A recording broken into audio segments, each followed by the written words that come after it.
Bonjour et bienvenue, je suis Jean-Valéry du blog immogagnant.fr et je suis ravi de vous accueillir pour le partage immobilier du jour. Il y a quelques semaines, j'ai répondu à une question qui a été posée dans un groupe d'investisseurs dans lequel je fais partie, parce que oui, évidemment, moi aussi je continue à me former. Et la question était la suivante. La personne disait, voilà, j'ai investi dans l'immobilier, dans un programme de défiscalisation il y a quelques temps, et maintenant je souhaite faire une nouvelle opération immobilière. Mais la banque ne souhaite pas me financer cette nouvelle opération parce qu'elle estime que je suis trop endetté. Avez-vous des solutions? Que puis-je faire? Et donc moi je suis intervenu, j'ai apporté une réponse et j'ai eu une discussion avec cette personne qui a été assez enrichissante. Alors dans cette courte vidéo, j'ai décidé de vous dire, de vous partager quels sont les 5 leviers sur lesquels vous pouvez agir pour réduire votre endettement. Donc restez bien attentifs, à tout de suite.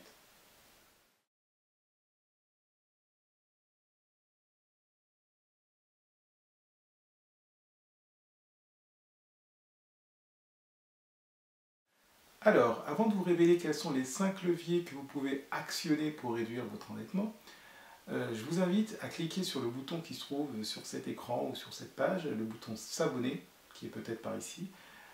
Cliquez bien dessus, comme ça vous serez sûr de recevoir les prochains partages immobiliers, vous serez sûr de ne rien rater. Alors, concernant ces 5 leviers à actionner pour réduire votre endettement, alors si vous êtes dans le cas de cette personne-là, que vous avez déjà investi et que vous souhaitez investir à nouveau et que la banque vous dit non pour cause d'endettement, alors le premier levier que vous pouvez utiliser, c'est la durée du prêt. C'est-à-dire que vous pouvez demander à la banque d'avoir une durée de prêt plus longue, c'est-à-dire que si votre dossier de prêt, initialement, votre transaction était faite sur 20 ans, c'est-à-dire que vous avez présenté un dossier à la banque en demandant un financement à 20 ans, si la banque vous dit non parce qu'elle estime que vous êtes trop endetté, vous pouvez toujours demander à la banque si elle peut vous prêter cette somme sur 25 ans. Cela va diminuer votre mensualité et donc ça peut diminuer votre taux d'endettement. Donc c'est le premier levier sur lequel vous pouvez agir, c'est la durée de prêt. Le deuxième levier sur lequel vous pouvez agir, c'est au niveau de l'assurance. Vous pouvez demander une délégation d'assurance. Puisque dites-vous qu'à partir du moment où la banque vous dit non pour cause d'endettement, il faut que vous puissiez trouver un moyen pour que la mensualité qu'elle vous propose soit inférieure, en fait. Que la mensualité soit inférieure pour que votre endettement diminue. Donc, si vous demandez à passer par une délégation d'assurance, il y a de fortes chances que cette délégation, du coup, soit beaucoup moins chère que l'assurance groupe que vous propose la banque. Et puisque l'assurance est moins chère, ça aura pour conséquence de réduire votre mensualité avec assurance. Donc ça aussi, ça peut jouer pour réduire votre endettement. Troisième levier sur lequel vous pouvez agir, c'est vous pouvez réduire votre enveloppe travaux. Si toutefois vous achetez un appartement et que vous refaites des travaux, puisque moi c'est ce que je vous conseille de faire, en tout cas acheter un appartement, faites faire des travaux pour repartir sur un bien rénové et nickel, et bien vous pouvez réduire l'enveloppe travaux. Alors réduire l'enveloppe travaux, ça ne veut pas dire bâcler les travaux, mais peut-être faire une partie des travaux et pas tout, ou alors peut-être que si vous aviez visé un très haut standing, essayez de viser un standing, mais essayez de réduire cette enveloppe travaux pour que le montant total du financement soit réduit. Et si le montant total du financement est réduit, cela aura une conséquence sur votre mensualité qui sera plus basse et qui va réduire votre endettement. Donc, quatrième levier que vous pouvez actionner, donc vous pouvez choisir d'injecter de l'apport personnel.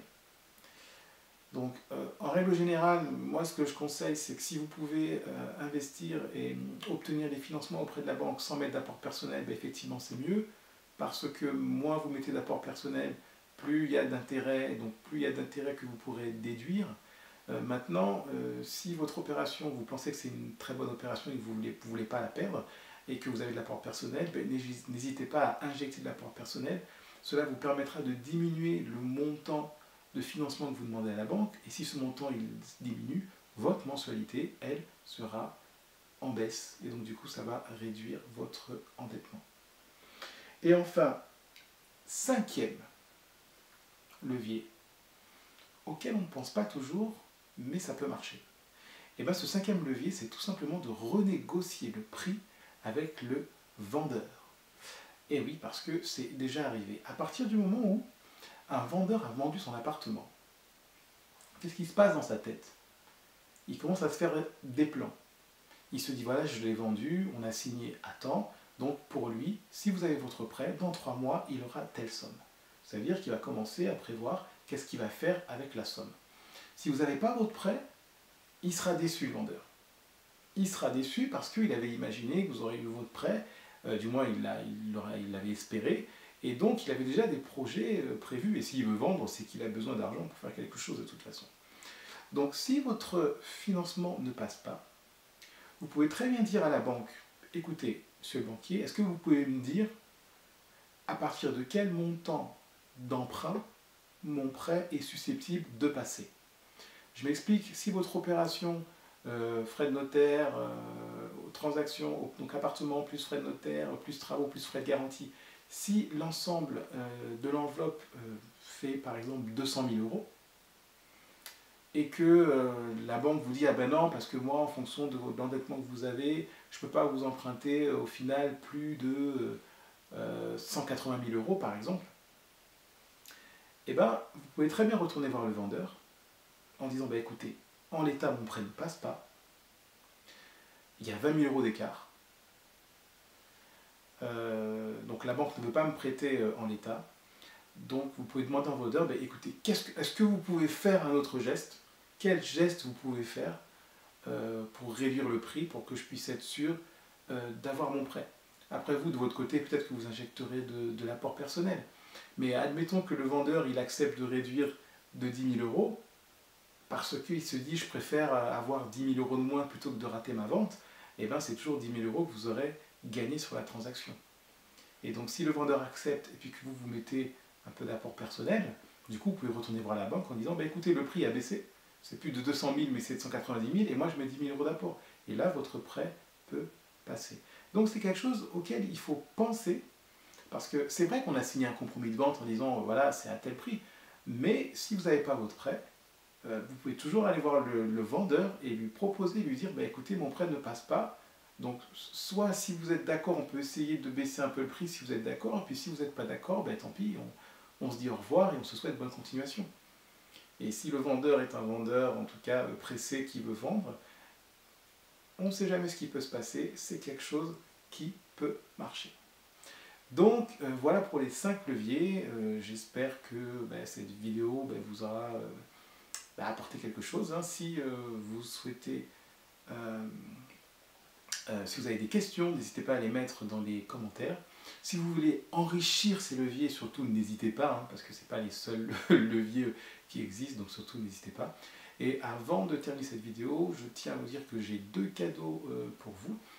Si vous cliquez sur le bandeau qui apparaît sur la vidéo ou alors sur le lien qui se trouve dans la description, vous allez recevoir mon étude de cas 2 immeubles en 3 mois, qui est une étude de cas chiffrée, dans laquelle je donne tous les détails, donc chiffré, le prix d'acquisition des immeubles, les frais de notaire, la mensualité de crédit, le financement, les loyers perçus, je calcule la rentabilité, le cash flow. Vous verrez, si vous aimez les chiffres, vous allez être gâtés.